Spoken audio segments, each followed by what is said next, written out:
Hello and welcome to the Mighty Oaks Show. Glad to have you with us today. My name is Jeremy Stalnecker. I'm the Executive Director of the Mighty Oaks Foundation and really excited about our show today as we dive into some kind of organization-specific stories and information with a great guest. But before we do, I want to remind you, as I always do, if you have not yet subscribed, please do that. You can hit like and then hit that notification bell. That's really important. That lets you know when more information comes online, when we put more content out there, and we are constantly developing content, putting that on our YouTube page, and by hitting that notification bell, you will be notified of when that happens. As we continue down the road, we're probably going to do some more live stuff on YouTube and getting ready to do some of that. So this will let you know when all of that comes online. And if you haven't done that, please do that. You might be listening as a podcast or listening on Mojo 50 Radio. We love all of our partners. But if you're not watching on YouTube, jump over there and check it out, and that would be fantastic. My guest, whose phone just rang, but he turned it off. I do bore people often, but normally I don't bore them this close to the beginning of the show. We'll jump in there. My guest today is Jamie Warner. For those of you that are not familiar with Jamie, and if you're on our YouTube page, you've seen Jamie before, but Jamie Warner is our facilitator for our West Coast program. We have programs across the country, and again, if you're new to our show, we work with veterans, active duty service members, and first responders, as well as spouses. We have men's programs and women's programs. We also have a marriage program. And here on the West Coast, we have the facility that we use is up in Central California in the San Luis Obispo area. That's where Jamie is. And Jamie manages all of the programs that take place there. About half of our programs every year are there. And glad that he could spend some time with us. Jamie, thank you for taking this time and talking to us. And I appreciate it. Even Absolutely. if you're taking phone calls while it's happening, it's fine. It's not a big deal. Oh man, Jamie is someone that I've known for a long time, have a great deal of respect for personally as well as professionally, but realized just this week that a lot of folks don't know Jamie's story. If you've seen him on YouTube, you've probably seen him interviewing other people. He puts a lot of the media together for our programs. But a lot of people don't know the man behind the man, or the man behind the camera. And Jamie, I'd like to start there. So as we jump into this today, we'll get to some other stuff. But as we jump into this, tell us your story, where you were raised, your family, your time in the Marine Corps, and then how you ended up working with the Mighty Oaks. Okay, wow. Well, thanks for having me to begin with. It's an honor to be on the show. So family, I grew up in Southern California. And I have one brother, older brother, that'll be significant in a minute, but just kind of did the whole thing in Southern California growing up, went through high school down there, college, ended up deciding I wanted to join the Marine Corps. And the big influence on that was my father. He was a Marine pretty much when I was younger, my teenage years and so forth. He was already out of the Marine Corps and working as an airline pilot and everything. But my father has left a tremendous legacy, and just one of those guys that it was easy to look up to and easy to want to emulate. So I wanted to do something bigger with my life for a long time, felt like I needed to serve in some way. And Marine Corps seemed like the perfect fit.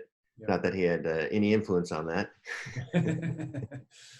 He would systematically talk down about the other services and always Marine Corps, you know how it is. Marine Corps is best. Oh, yeah. You could join them. You could join the military, or you could be a Marine. Right. I always say you can join the military or one of the other services. Is kind of how exactly. And so it was actually quite funny. A little side story. When I was going through officer candidate school, for those that don't know, it's a boot camp for officers. I called him one of my first weekends. I had the opportunity. And first thing out of my mouth was, "You brainwashed me." And, he just starts chuckling and says, "I don't know what you're talking about." And I just started going down the line, all the one-liners that the drill instructors were using with me. And I said, "I heard these all growing up. I mean, you planned this whole thing, didn't you?" And he just he denied it. He denied it. But yeah, it was definitely his fault. And the reason I mentioned my brother too, because he ended up joining the Marine Corps as well, the Amtrak officer. So anyhow, early 90s, joined the Marine Corps, got married right about the same time, about a month apart. And served with helicopter squadron, HMH 466, the Wolfpack for about 7 years after all the training and everything, and finish out my time in the Marines, and decided to move on, do something as a civilian, and became a public school teacher for about 16 years. Because being a Marine and being a public school teacher are very, very similar career paths. Oh yeah, I mean it's like same thing. It's basically the same. I mean, 7th graders, lance corporals, sometimes there's not much difference, right? There's a little more maturity probably in 7th grade, actually. But, Yeah. So anyhow, after the Marine Corps, like I said, became a high school teacher, middle school teacher for a number of years, teaching English. And like I said, was married through all that time. So going on this will be our 30-year anniversary this July. So pretty excited about that. And we've got 3 grown kids, 1 daughter-in-law and 1 future daughter-in-law. Yeah. So yeah, so that's the story in a nutshell there. That's the story of your life. So how long did you teach? You were a teacher for about 16 years. Yeah. Yeah, and so things were going fine with that career and everything, but little thing happened in my life called Mighty Oaks, and yeah. It's disrupted more than one life, right? So kind of to tell that side of the story, number of years ago, gosh, probably about 6 or 7 years ago now, my daughter, was the youngest of our 3, was dating a combat vet, a Marine infantry guy. So prayers were always helpful there. You know how those infantry guys are. Yeah. And, oh, yeah.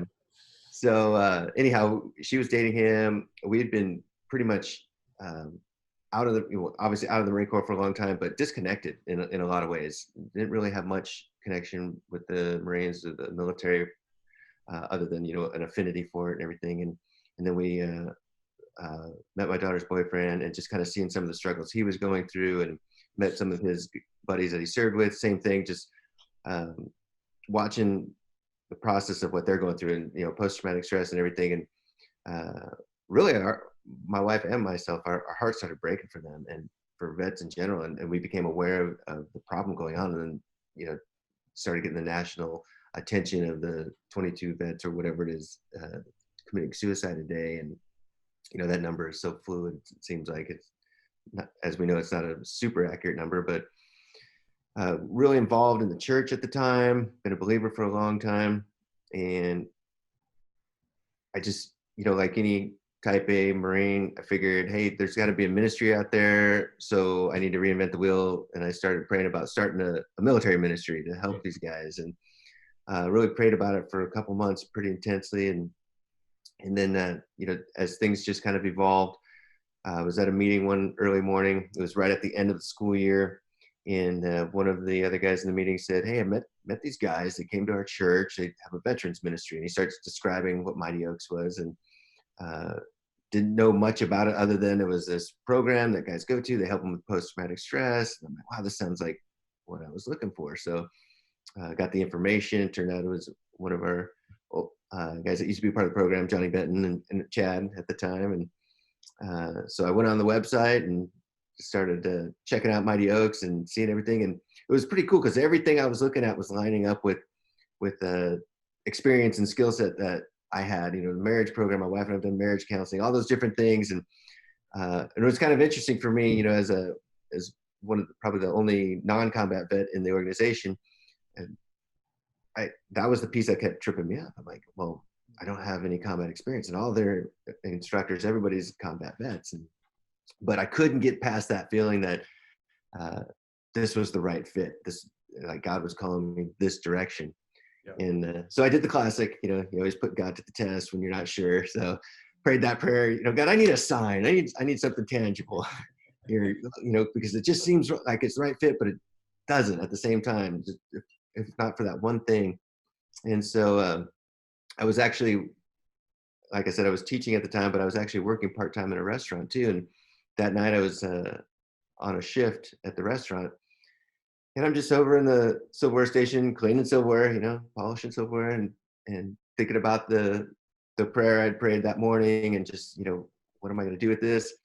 And I look up and look across the restaurant, and there's Chad and Kathy sitting there with another family. And I thought Mighty Oaks was still based out of Colorado at the time. And I was just like, okay, I think that's pretty much a sign. I've been asking for it. Yeah. You've regretted that prayer probably since that time, Oh I would man, imagine. if you only knew.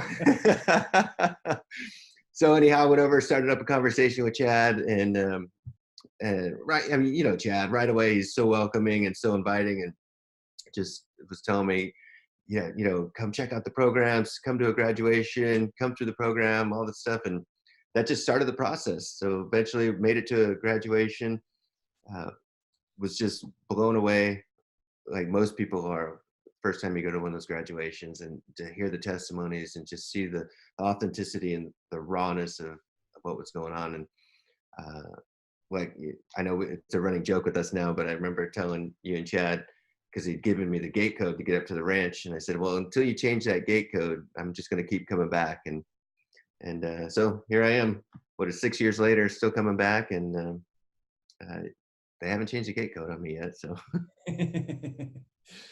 um, you came up and volunteered and you served without the idea that you would be eventually on staff. I don't know if that was your goal. Maybe it was. I think volunteering was probably more your desire at the time. Why? I remember the days where you would come from school, you drive up there at the end of the day, you spend several hours up there during a program serving. I mean, doing things like taking out the trash and cleaning and picking up things and just serving people, and then go home late and get up and go to school again. Through that process, what motivated you to do that? I think service is one of those things that we don't always understand necessarily. What is it that motivates people to serve beyond, you know, the other stuff that they're doing? I mean, one could argue that serving kids in a classroom, that's service. You're very involved in your church. What was the motivation for you to keep coming back again and again and just kind of find a place and do stuff? You know, I can't really put my finger on any one particular thing. I just, like you said, we were pretty involved in our church at the time. I've always been service oriented, you know, with the Marine Corps and teaching and all those things. And just, uh, it's this strong desire at the end of the day, wanting to know that I did something beyond myself, and not just for myself, you know, or for my immediate family. Um, I just felt really passionate about the veteran suicide epidemic that was going on. Like I said, I've always had an affinity for service members and veterans, and especially Marines, and just getting to know you guys and the other people involved in the organization, and seeing uh, the different guys coming through. I mean, it's really neat for me to have started so early with the volunteer process, because I remember most of our senior team leaders, when they came through as students, and having conversations with them, and just to see that transformation. If you've never seen anything like that, it's just mind blowing. And so it was an easy thing for me to do, to want to just keep coming back. I want to keep serving. When you consider the process that we bring students through, and you have a very unique perspective because of your job or your role, but you also have a unique perspective because I think you're probably the only guy, like male, in our organization who gets to see some of the women's program as well as the men's program. So you, because of what you do, you see kind of both sides of it, how it all works in both programs. I often describe the process there, but a lot of people ask me still, what do you do and what's it about? From your perspective, having seen it for a long time and observing, kind of how it works across the board, describe the process that someone goes through when they come to one of our sessions. Okay. So they'll arrive on the first night, whether it's the men's program or the women's program. It's pretty universal in this respect, where they arrive the first night, and they're tense, they're nervous, oftentimes scared.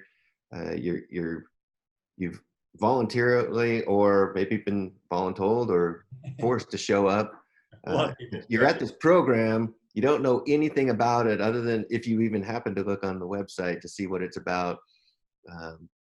So many times they don't even know it's faith-based, and then when we throw that out there first thing, that you could just see it on the faces of the ones that didn't know. They're not too happy about that either. But it's just this idea of, what am I getting into? Probably past hurts and past experiences with faith-based programs and organizations.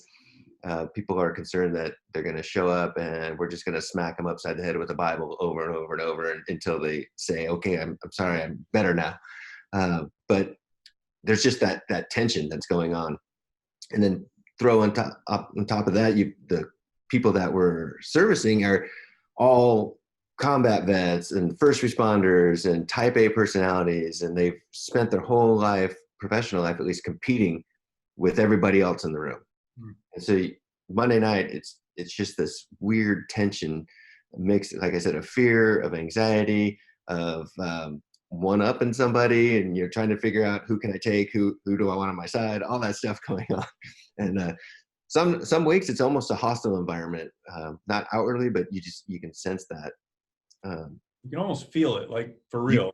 Yeah, you really can. And every week is unique, and that's one of the fascinating things as well. So each group developed its own group personality, and it starts on day one. And so sometimes it's more of a hostile feeling. Other times it's much more interactive and relaxed, but still kind of the same underlying currents all the time. So they come in that first night, we welcome them, we tell them what we're about, what's going to be happening, kind of give them some previews. And then right away on that authenticity and confidentiality side, we have one of our, at least on the male side, one of our instructors give his testimony. And it's just a no holds barred, raw, this is who I am. This is what I've done, what I've been through, where I've gone, and where I'm going now.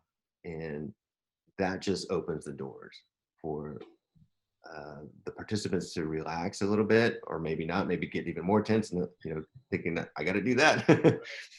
But even on the women's program side, same thing. Instructors start sharing right away, and they see it's not going to be an environment where I'm here, I'm going to talk, somebody's going to talk at me, tell me how to fix myself, and those kinds of things. It's more of a display of, I've walked the walk you're walking, and I added Christ to that walk and let him take the lead and show me the direction. And this is where I am now. So there's hope and there's purpose. And so that's the beginning of the week. We start guiding them through. We start taking them through classes each day. After each class, there's what we call breakout time, where we put them in little teams with the team leader. And that's where they take those classes and see how they apply specifically to their circumstances, and how can it affect their circumstances in the future. And then we just keep going through that process, team building throughout the week. And it's just amazing to watch the walls and the barriers come down. And as they get more and more comfortable with the degree of authenticity that happens, they open up more and share more. And pretty soon, by the end of the week, it's just amazing to see how, for instance, last week we had 25 guys, first time attendees. And by the end of the week, all 25, there's a new brotherhood, a new friend base that like they've never experienced before. Right. And hear it all the time. We hear it as, oh, I thought I could never have better buddies than I had while I was serving. And this eclipses that. Yeah. Yeah. It's an incredible thing to watch. People will ask, and we do our best to describe it, but unless you've experienced it, it really is hard to describe. Mm-hmm. Absolutely. It's nothing short of miraculous. Yeah, it's nothing short of miraculous. And it truly is. What parts, so a lot of folks who would watch this, they may never go to the Mighty Oaks, one of our programs. They may not be even veterans. They're just interested in, some of what we talk about.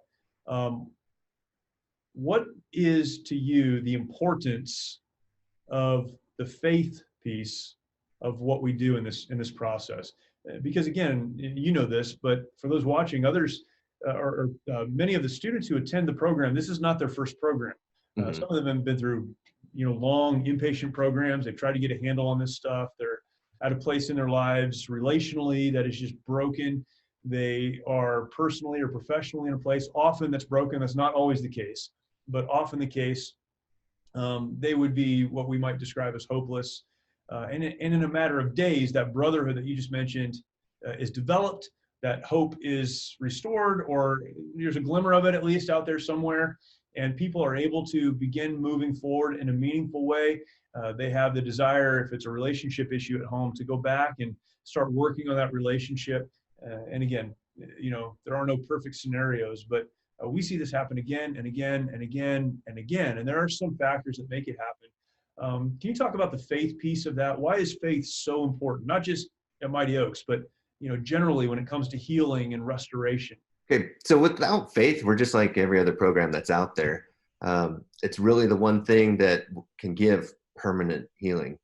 I mean, as we talk about in our sessions, we believe in a creator, and a creator designed life and everything on it, the planet and the universe and all that stuff. And he has a very specific design in mind. And if we're operating outside that design, things aren't going to work right. One of the questions I get asked a lot is when it comes to people who are not people of faith. So you have a faith-based program, and kind of a takeaway for people that, again, may not ever come to one of our programs. The faith is the linchpin, as you mentioned. Faith is the thing that kind of differentiates, I think, real healing when we're talking about, soul level healing from everything else. We can counsel our way out of problems. We can, do a lot of those things, but foundationally, soul level healing, who we are on the inside, happens when faith is entered into, and we could discuss, what that faith looks like. But one of the questions kind of connected to that I get asked a lot, and I'm sure you do as well, you're out in the community all the time talking to people, is, all right, what about people who are not people of faith? Are they welcome in your program? Which that's an easy, of course they are. But there are a lot of people who come to our sessions who would say, not only am I not a person of faith, but I don't believe in God. Or they'll say, I hate God. The funny one to me is, I don't believe in God and I really hate him. So that's the funny one to me. I don't even believe in him, but I hate him really bad. There are a lot of reasons people give for that, right? Some Right. people who were raised as Christians or raised in the church somewhere, but walked away from it. Whatever the case. And I think the way that we handle that, not just because it's us, but the way that we handle that can be really instructive for other Christians who are trying their best to help people who aren't Christians. Can you talk a little bit about that? You talked about the first night, and that first night is where this kind of becomes a thing, an issue. And we address that. How do you address that with people who they just end up there, they didn't know it was a faith thing, or they did, but they don't have anywhere else to turn? Well, one of the things that we tell them is, you probably have come with some stereotypes in mind or some preconceived notions of what this is going to be. Like I said, we're going to just be Bible thumpers that are just, not going to listen, but just scream at you. And we set the tone right away, just saying, put all that aside. That's all we're asking. We're asking for 5 days. We're asking you to put aside any presuppositions and just listen to what we have to say. And we get people, like you said, all the time that have no faith background or don't want anything to do with faith. And one of the key elements, I think, for us is we tell them right up front, we're not going to make them do anything. Yeah. What we're doing is we're showing them, we're going to show you through our example that your story is not that different than ours. That the things that you've experienced, the circumstances may be different, the level of intensity, all that stuff, but tragedy is a human experience. It's not a veteran experience. Yeah, that's right. And trauma. And so we're going to show you through our own story how we've dealt with those things, how faith is interwoven into that, and how that has got us in the direction of hope and purpose once again, and healing, that permanent healing. And then you decide. We're not going to force you to do anything, but the choice is yours. You can see what it's done for us, and you decide. And we believe we're presenting them with truth, with God's truth, and that has an impact as well. How do you connect that to everyday life outside of Mighty Oaks? Kind of that faith testimony and impacting people who aren't believers. What's the application, outside of our program? I think the application there is living out our faith, walking out our faith on a daily basis. It's not an in your face, tell somebody they're all messed up because they're not believing what you're believing. Right. It's showing them by your example. What kind of person are you in the community? What kind of person are you when you think nobody's watching? That's the true test of your character. And when they see that and they see those positive things, it becomes attractive, and people are naturally gravitating towards that and want what you have. I think a lot of times our life, probably most of the time, our life speaks louder than our words. Mm-hmm. Christianity right now is in a strange place, in my opinion, because we've kind of adopted this idea that people just need to accept me how I am. And I can act any way that I want to and do anything that I want to and say anything that I want to. And it's fine. God loves me and people just need to take me how I am. And while I understand principally God loves you regardless of your behavior and what you do and all that stuff, Mm-hmm. I believe that God does, God accepts you. It's higher than that, right? It's, Mm-hmm.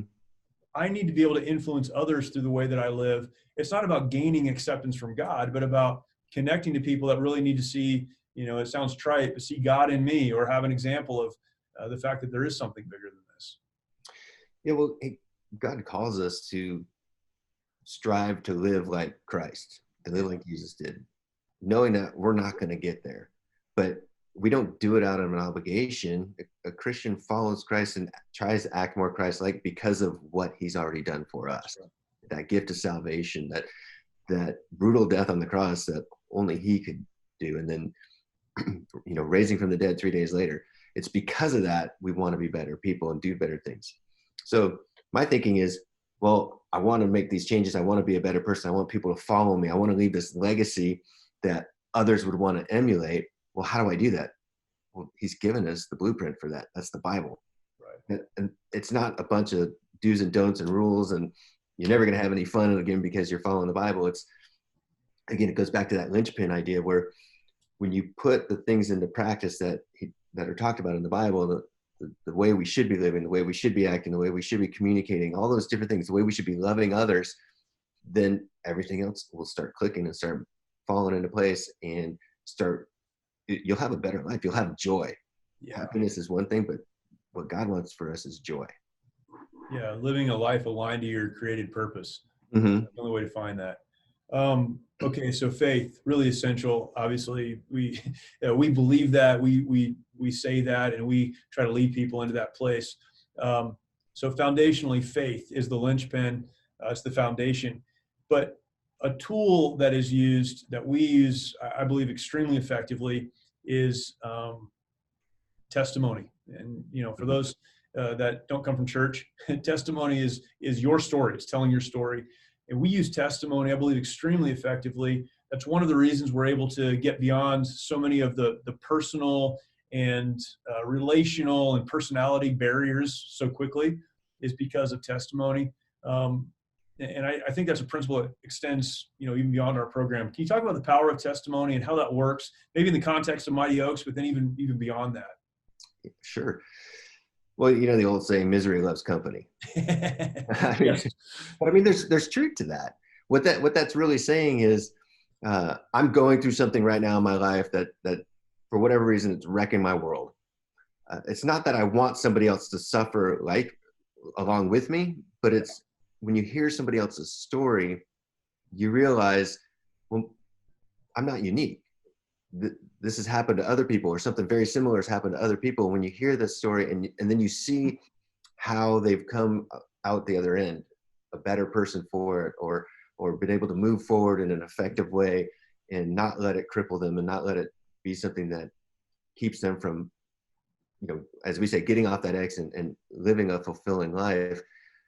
That's what we want. That's where the hope comes from. And so using our testimonies and our stories, it's just a way to relate. It's to show, hey, I've been through something similar. When I went through that, this is how I dealt with it. This is how my faith got me through. And showing them in the scripture, this is, if you follow this blueprint, you can have that same kind of outcome or success, or however you want to put that. But it's just this idea that because we are sharing our stories, we're relating, we're connecting on a level that maybe we wouldn't normally connect because there's so many different levels of relationship and friendship. We talk about in one of our classes, about the cliche level and all these different things where we have so many acquaintances throughout the day that somebody asks you how you're doing. You could be going through one of the most devastating things in your life, and what's your answer? Oh, I'm fine. How are you doing? Yeah, right. I mean, we're never honest. We're never true. I shouldn't say never, but we're seldom honest and truthful about the things we're really going through, because there's a stigma about putting ourselves out there. People think about it as airing our dirty laundry. Well, no, it's sharing that connection that we have. We can be connected in our suffering in a way that can be mutually beneficial for each other. I think that's important for us to keep in mind too, as we're, just dealing with loved ones, with people that we care about. We like to keep everything so close, but really we have to be willing to be transparent, to expose ourselves in a meaningful way, in an intentional way to help other people move along. Everyone feels alone. It's a crazy thing, but we all feel like we're the only ones who have ever been through something. Right. Testimony is what changes that conversation. And when you share your testimony, especially some of the things, for the very first time, it's just been sitting in the dark recesses of your soul for so long. When you expose it to the light, it's like a disinfected. That particular episode now doesn't have as great a hold on you as it had before. There's a freedom and a lifting of that burden. So many times after testimony night, we'll walk around and guys are just smiling. They just poured their guts out. Yeah. Shared things they've never shared before.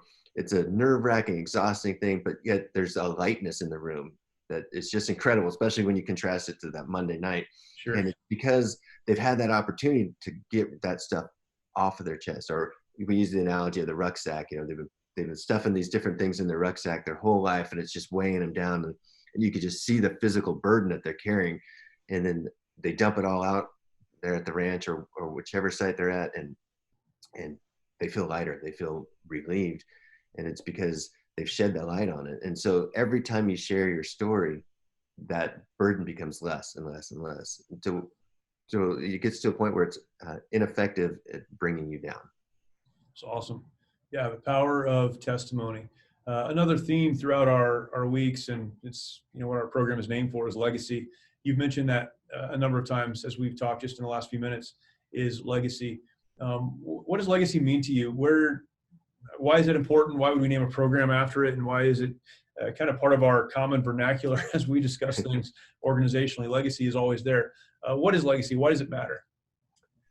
Legacy is one of those things that it's defined as a gift that is handed down or bestowed from one person to another. And every time I explain that, I like to really focus in on those words, because when you look at the words, it's handed down. It's not passed across the table. It's not, a mutual same level kind of thing. You're handing it to somebody, down to somebody. It's a generational thing. It's like a father to a son, a mentor to a mentee, an older friend to a younger friend, whatever that case may be, but an uncle to a niece or nephew. But you're giving them this gift. And so for me, I remember the first time I heard the legacy class, I think actually you were teaching it at the time, and I just could not get that idea of legacy out of my head. And it's still something I think about daily, because I'm going to hand a legacy down to that next generation, whether it's my kids, grandkids, or, other kids that are younger men and women in my life that I have an influence on. I'm going to give it to them one way or the other. I have no choice, because we're all going to leave a legacy. Right. But I do have a choice and an influence on what kind of legacy I'm going to leave. And so we've used an analogy of if you could put your whole life in a box, and everything that you did, the good, the bad, everything is in that box, and hand that box to that next generation on the day that you die, what would they do with that box? Is it something that they're going to take it, or maybe not even touch it? I don't want that thing. Right. Or get it and throw it in the trash and get as far away from it as they can? Or is it going to be something that they're going to tear that lid off and just start going in through that box and discovering and rediscovering who that person was and how they influenced their lives? It's so embedded in the generational idea that you just need to be able to, I'm trying to think how to word this. A legacy to me is like I said, it's this gift that you're going to give, and it's really your one opportunity to influence, to have a lasting effect on that next generation. Yeah, that's fantastic. It's something that we need to revisit and think about every day. Most people just go through their lives and never really think about what they're leaving behind. or they're convinced, and I think we talk about this a lot, with the folks who come to our program, they're convinced that it doesn't matter anyhow, right? Mhm. how I live doesn't matter. I may be leaving something behind. Maybe there's a legacy there. Maybe it's good, maybe it's bad, but ultimately it doesn't matter. And I think one of the things we would agree on is that legacy is something that will happen. As you mentioned, you're going to leave something behind. But if it's good, that's because you made some decisions to intentionally leave a good legacy behind. People don't accidentally leave a good legacy behind. It's something that's very, very intentional. Mhm. It's something you have to work for. Yeah.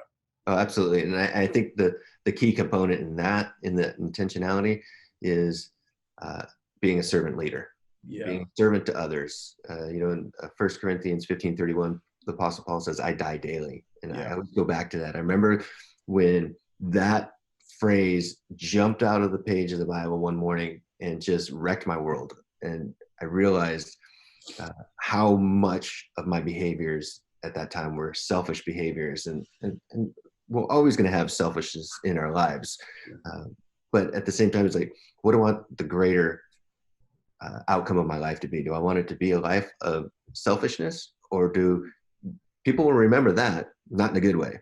Yeah. Or do I want them to remember a selfless life, one of service and one of helping others and putting the needs and the wants and the desires of others before my own? And I mean, it's a daily struggle. It's a situational struggle. Every time something comes up, you have to battle with that selfish desire. Well, what do I want? I'm tired. I want this. I want that. Yeah. But if you're constantly thinking about that term legacy, like I said, that word just kind of bounces around my head all day long, every day. And I try to really have that thing come right up front every time I'm confronted with an opportunity to either serve or be selfish. Yeah. Yeah. It's a concept. It's a word, it's an idea that really carries you forward if you allow it to. Mm-hmm. Yeah, it's incredible. What you've had, probably thousands, literally, of conversations with people who we might define or at least describe as hopeless, and that's very, very common. People who come and say, I don't know what I'm going to get out of this week." We've had the conversation, Mm-hmm. folks, often, who will say, "I'm here, but if something doesn't change, I'm going to end my life at the end of this week, or I'm going to be part of the 22. People have said that to us so many times. And so a lot of hopeless folks. You have had probably thousands of conversations with people who are without hope. When you have those conversations, I know it would be different from person to person, but how do you define hope? How do you convince people that there is something beyond their current situation? What do you put or try to focus their hope on? Try to show them that there is a better way to live, that when you align your life to the life you're created to live, that when you recognize Jesus Christ as your Lord and Savior, that and try to live by his example, all these things that seem to don't make sense are going to start making sense. I know so many people that have said, I tried reading the Bible, it didn't work for me, or whatever. I mean, my own dad was that way for a long time. He didn't think he was smart enough to understand the Bible. Wow. But when he actually entered into that relationship with Christ, and you're indwelt with the Holy Spirit, he opens your eyes to that revelation, and suddenly he's reading the Bible and devouring the Bible, just like crazy for the last 6 months of his life. That was the change that he needed. But as far as people coming and not having that sense of hope and not thinking they're going to get anything out of it, and again, it goes back to, we're not forcing anything on you, but just listen to our stories. We're not lecturing you.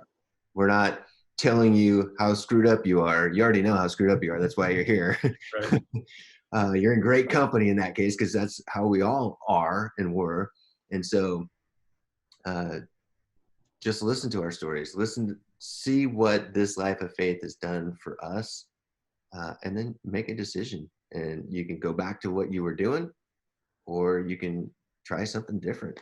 And it's just that challenge to try something different, try something new that maybe they've never tried before, or they tried and for whatever reason walked away from it, but now they have an opportunity to come back at it with a new perspective.